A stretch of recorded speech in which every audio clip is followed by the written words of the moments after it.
بسم اللہ الرحمن الرحیم۔ کئی سال پہلے ٹریفک پولیس کا ایک سپاہی وردی میں ملبوس سیالکوٹی دروازہ کے قریب درمیانہ قد، منہ پر بڑی بڑی مونچھیں، چست بدن، چاقو چوبند، سڑک کنارے کھڑا، ہاتھ پر روٹی رکھ کر اور اس پر سالن رکھ کر کھا رہا تھا، اور ساتھ ہی ساتھ اپنے فرائض منصبی ادا کرتے ہوئے ٹریفک بھی کنٹرول کر رہا تھا۔ ٹریفک قوانین کی سختی سے پابندی کرتا۔ ٹریفک قانون کے مطابق اس کی نظر میں ہر کوئی ایک جیسا تھا۔ ہر کسی نے اشارہ کھلنے یا بند ہونے کا انتظار کرنا ہوتا تھا۔ امیر ہو، غریب ہو، افسر ہو، ماتحت ہو، اس کی ڈیوٹی کی ابتدا اور انتہا کا کوئی وقت مقرر نہیں ہوتا تھا۔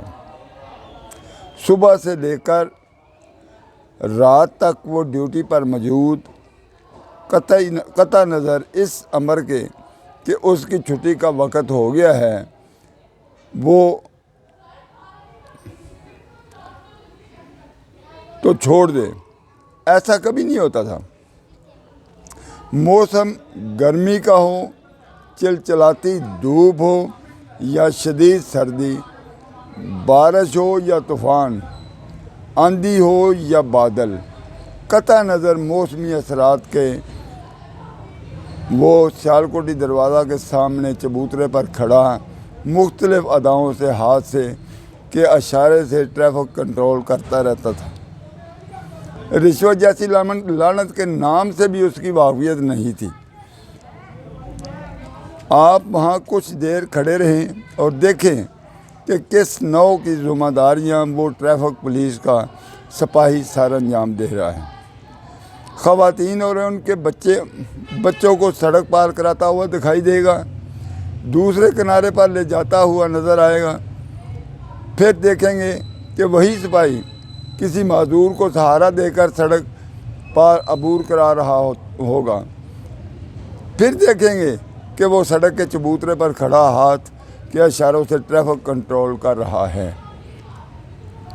ایک لمحہ اور رک کر دیکھیں گے کہ وہی وردی والا سپاہی کسی کمزور عورت یا مرد کا سامان اٹھائے اسے سڑک کے دوسرے کنارے تک لے جا رہا ہے، اور دوسرے ہی لمحے وہ پھر چبوترے پر کھڑا اپنے ٹریفک کنٹرول کے فرائض ہاتھ کے اشاروں سے ایک طرف ٹریفک کو روک کر دوسری طرف چالو کرتا ہوا نظر آئے گا۔ نظروں کے سامنے ہوگا ایک ایسا وقت، ایک وقت میں وہ کیا کیا ذمہ داریاں نبھا رہا ہے، وہ کام جن کی اخلاق اجازت دیتا ہے، وہ کام جس کی اسلام تبلیغ کرتا ہے، وہ سبھی کام کرتے ہوئے، اور کام ذمہ داری جس کی وہ حکومت پاکستان سے اجرت وصول کرتا ہے، ان میں بھی ذرہ برابر بھی کوتاہی نہیں پائیں گے، اور یونیفارم میں اپ ٹو دی مارک۔ مجال ہے اس کی پتلون میں سلوٹ ہو یا اس کی کیپ ذرا سی بھی ضابطہ کے مطابق نہ پہنی ہو، ہر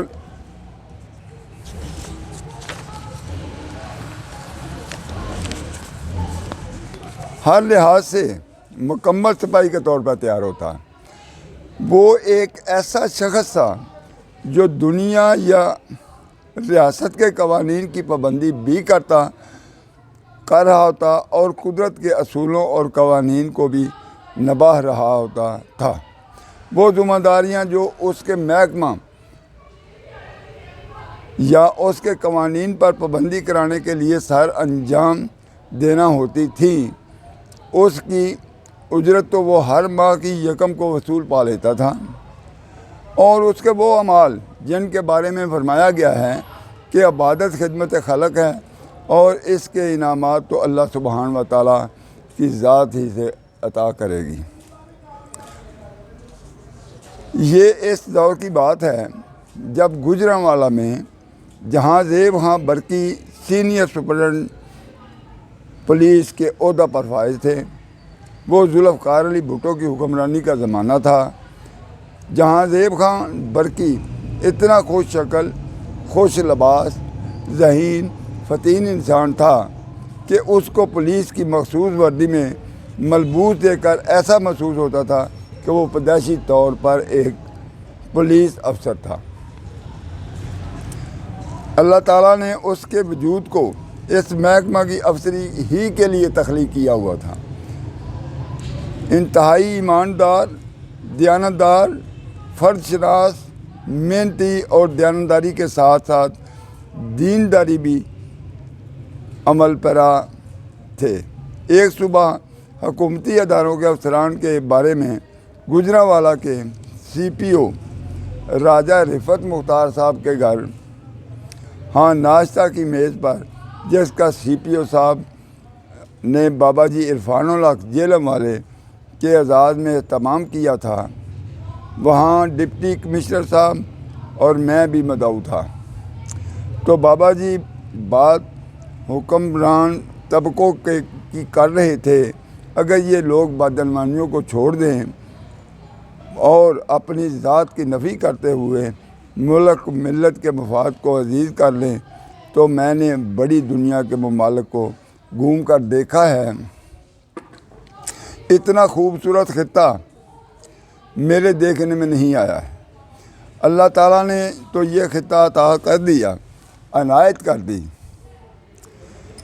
اب اس کو بنانا سنوارنا تو ہمارا اور ہمارے حکمرانوں کا کام ہے۔ اس تحفہ خداوندی کی حفاظت کریں، غلط کام نہ کریں۔ تو میں نے